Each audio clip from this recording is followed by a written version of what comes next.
I didn't know exactly how I wanted to go with this podcast, but I thought about it and I thought that, the podcast should be something that I love, something that I love doing, something I don't mind doing.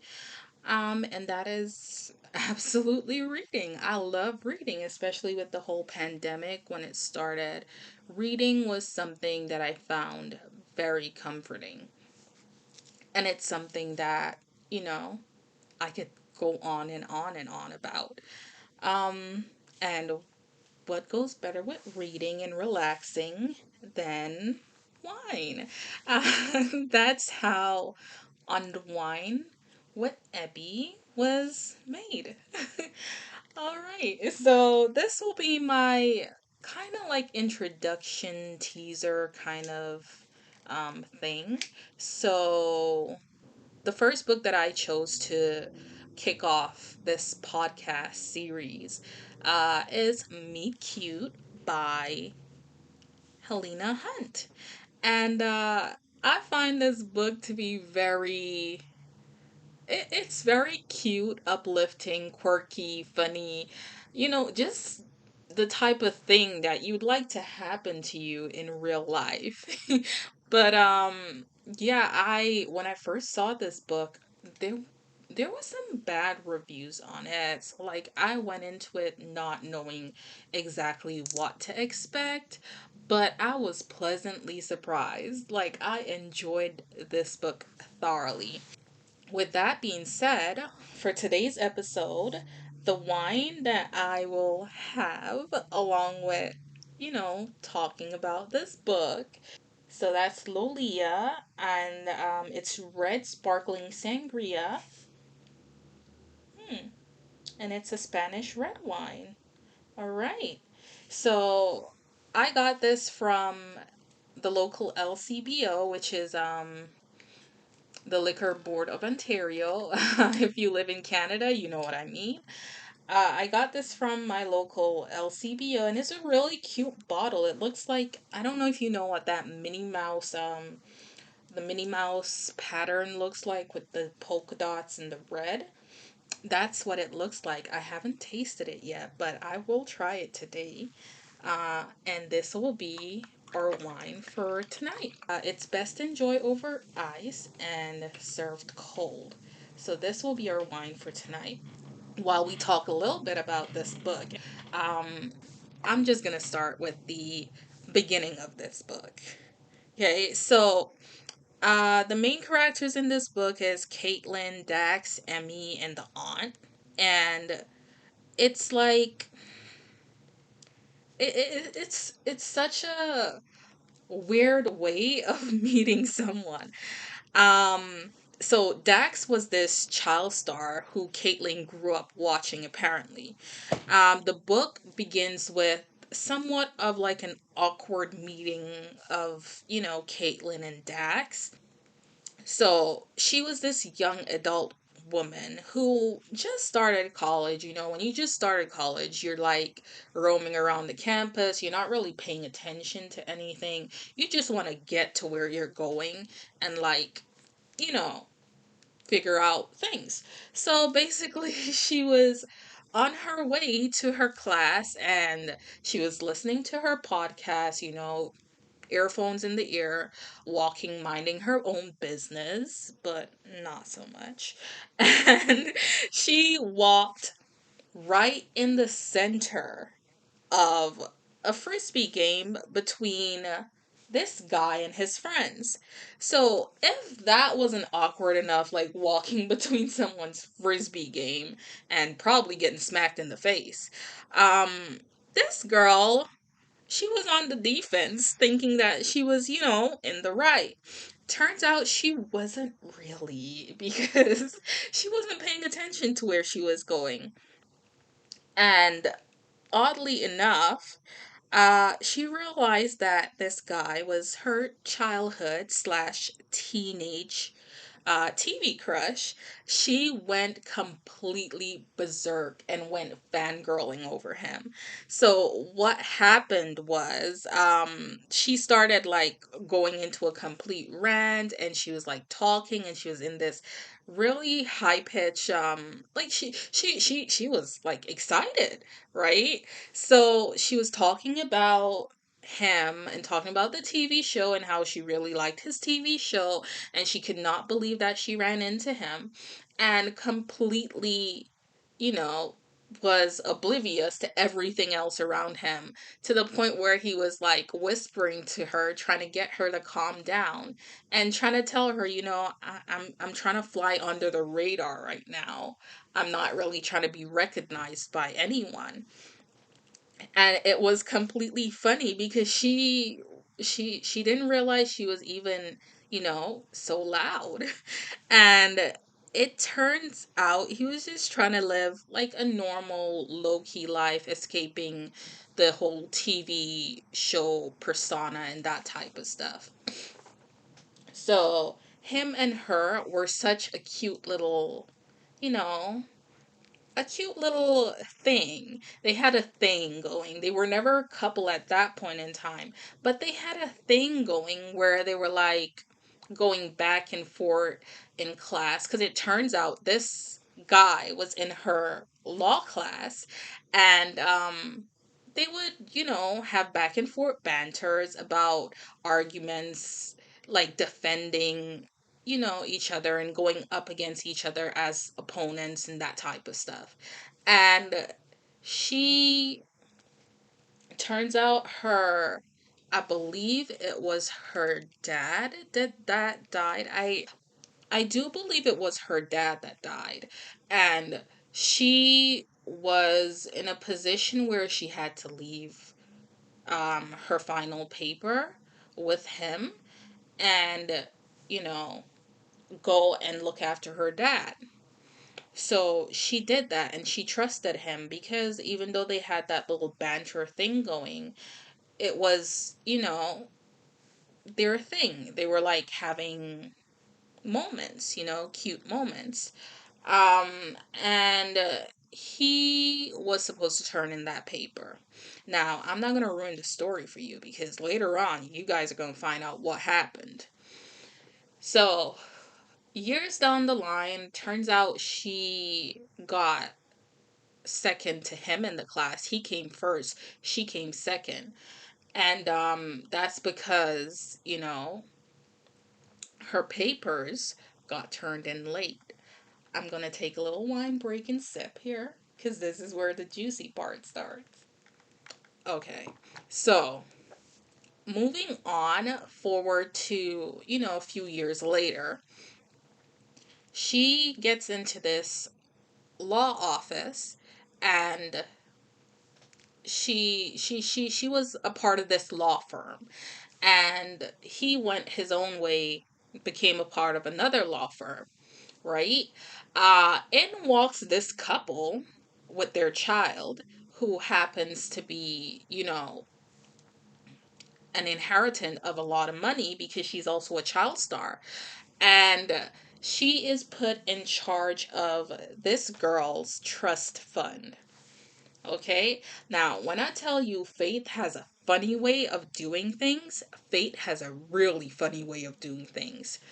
Um, I can't go into much details. Like, we're just talking about the book, right?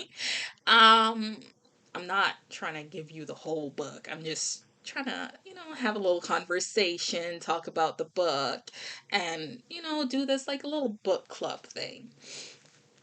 Turns out that this girl's parents ends up dying in a car crash shortly after the meeting.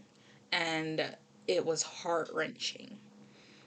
But, but, this is where things get really tricky.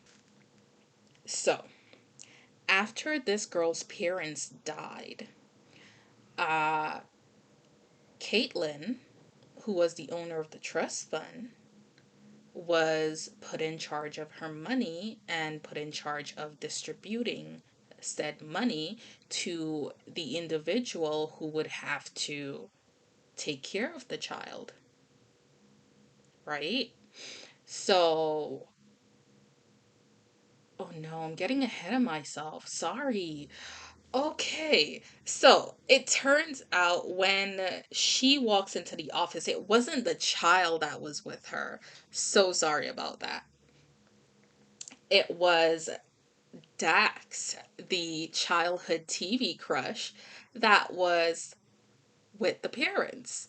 So when when she walked in and she saw him, she got furious and she found out that she would have to be put in charge of his little sister's trust fund. Okay? So what ends up happening is that later on she ends up in a position where the parents die in a car crash and she had to be the one to distribute the trust fund to um the individual who would be the guardian for Emmy. That's the sister. Caitlin ends up having to be in the same room with this guy, and mind you, she love hates him. She hates his guts, but she likes him because she had a crush on him. A really bad crush, might I add. Um, and it turns out that she had to go and speak with him regarding the issue after finding out about the accident, right? And she was in this whole position where she was like judging him kind of. So she was like saying she didn't know if he run out of money and that he was like after her money. That's why she wanted to like be protective, and plus her boss was trying to poach him. So her boss had her, put on the mission to try and get him to come over to their law firm because she wanted him. She wanted the best of both of them, right? And this girl, she was not with it. She was like, I don't really feel good about this. But still, she went along with it because she got the promise of being partner without a buy-in. All right, I'm going to take a little wine break and sip. Yeah, so the deal was if she got him to come over, she wouldn't have to pay to buy in to become a partner. So she agreed. It turns out that this guy would just pop into her office when she was like, you know, not really paying attention. And one day she had like the This Is My Life cup sitting right there on her desk, and he happens to pop in and see that This Is My Life cup, right? And I forgot what the cup said, but it had something like quirky and, cute and funny on the cup. And she was totally embarrassed about it. Like completely mortified, but she refused to give in. She was like a feisty little one. And she was like discussing the whole, trust fund issue with him, and like she was letting him know that she would be issuing the payout to him whenever he needed something related to what Emmy needed, and he would have to give her the receipt. So until the whole issue is dissolved of like guardiancy, then she would have to be in the middle of it. She would have to be a mediator, right? There was also, there's always an antagonist in the storyline. The antagonist in this storyline happens to be the aunt. And when I tell you there is some tea on this lady is the absolute worst. Like, I kid you not. So, let me just give you the rundown here. She wanted guardiancy of Emmy. And when you find out why she wanted it, you are gonna completely hate this lady. So, I'm getting ahead of myself. I'm too excited to get through, the story that I'm getting ahead of myself. All right, so let's go to the point where turns out Dax had a thing for Caitlyn. So he was like, you know, iffy about it because he's like, I gotta focus on my little sister because she needs someone strong right now. She needs a backbone to lean on because they both lost their parents. And he was hell bent on staying focused, but somehow, the little perky butt and the pencil skirts were, getting to him. And he was like falling for her. Like he had feelings since they were in college, but like he was falling for her, right? So they started spending more time together, mostly because, she was trying to poach him, which he didn't know about, the trust fund. So she had to make sure that the money was being distributed for what it was supposed to be distributed for. And they started spending more time together because of that. If anything happened to Emmy, because she was the mediator, she had to be there if there was like a school meeting or anything like that sort. What ended up happening was there was this time where, you know, Emmy started getting close to Caitlyn and Dax was getting close to Caitlyn, and like, feelings started to fly, sparks started to fly, and Emmy started to notice this. She got her period, you know? When you're young, and it's that time of month, you're kind of embarrassed because it's your first period. She didn't have her mom there to talk her through it. She was like mortified because she like, I can imagine when I got mine, I was mortified. So I can imagine how, this girl felt. She didn't have her mother. She didn't know who to turn to. Her aunt was being a complete B word. And she was mortified.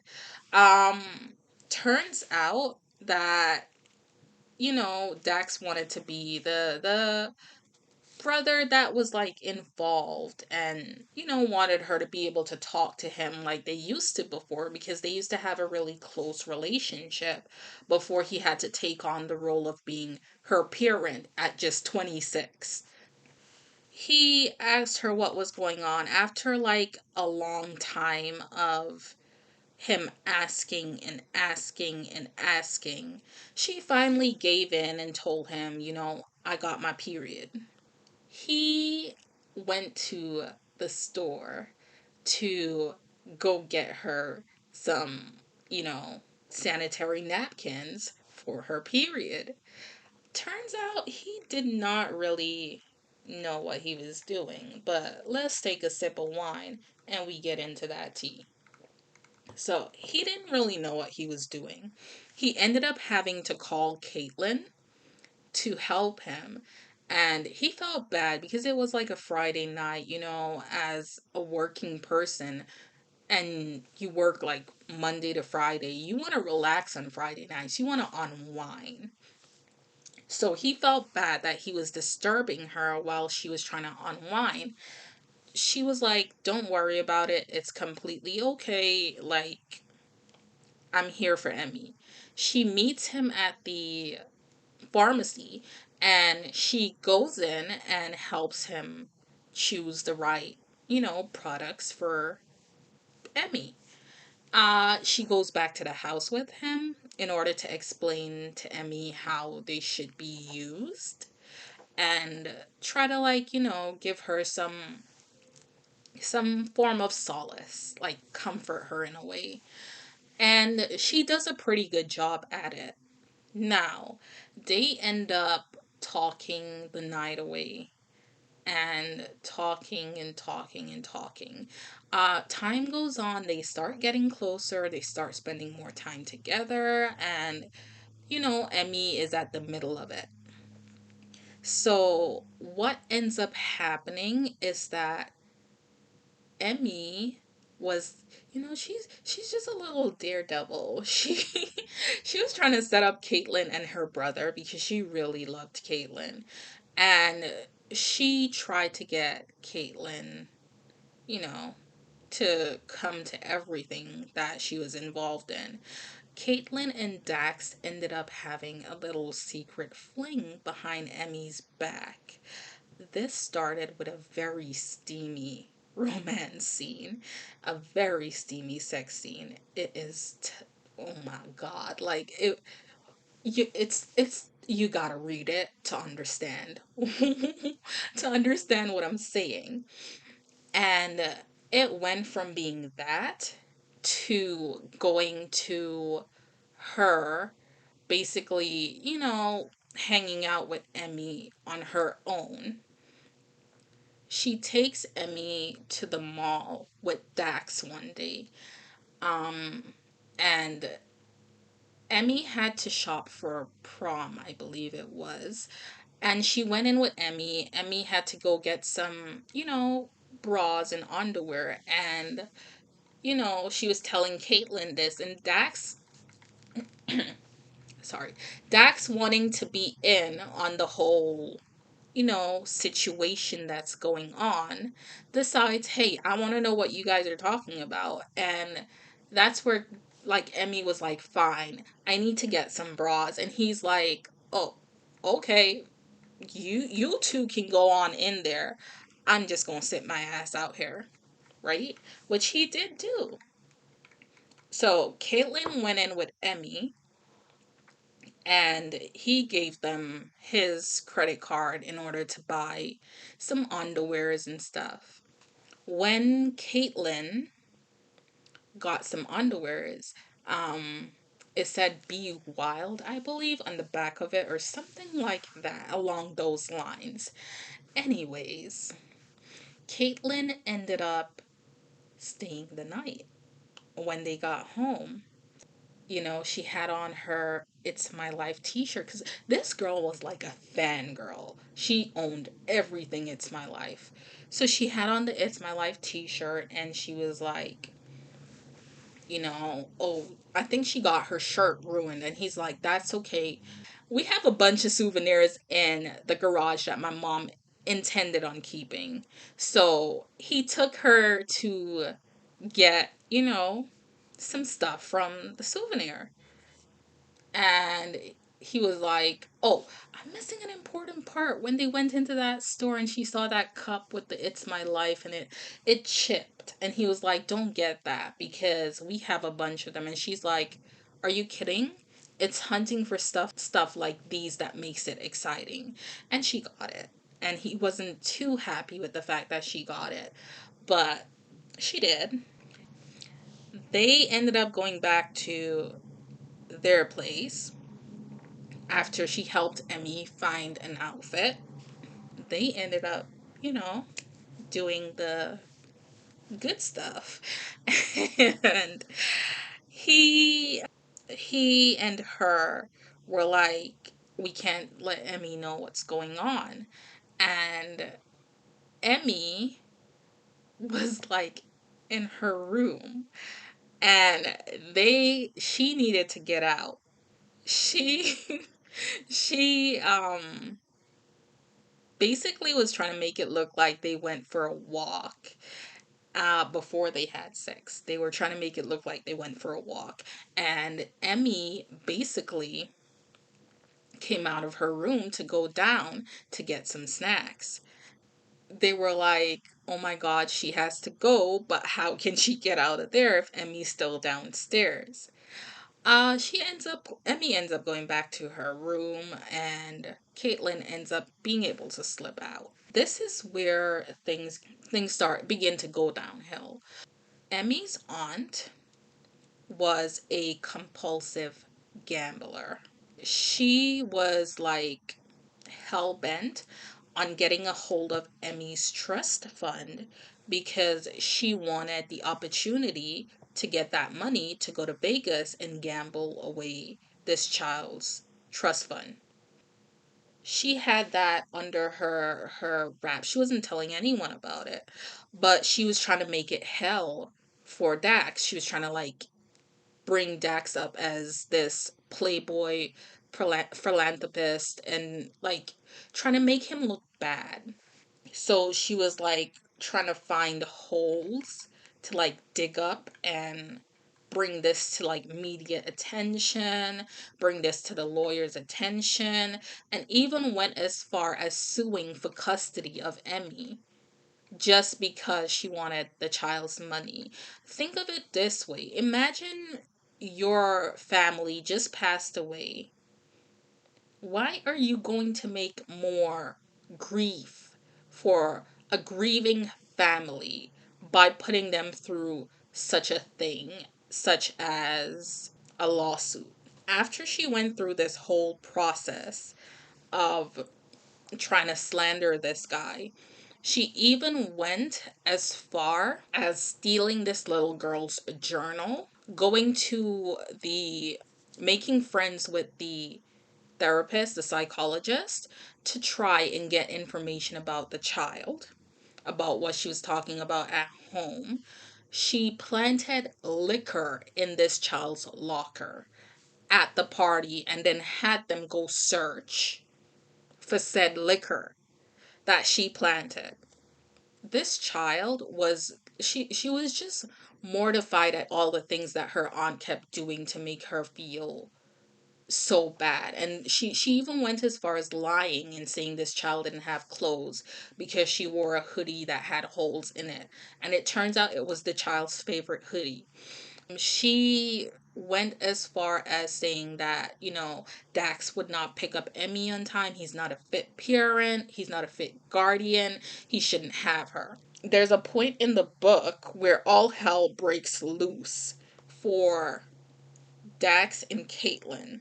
What happened was Dax found out that Caitlin was being coached to poach him from his company because she ended up telling him what was going on, and he got mad at her.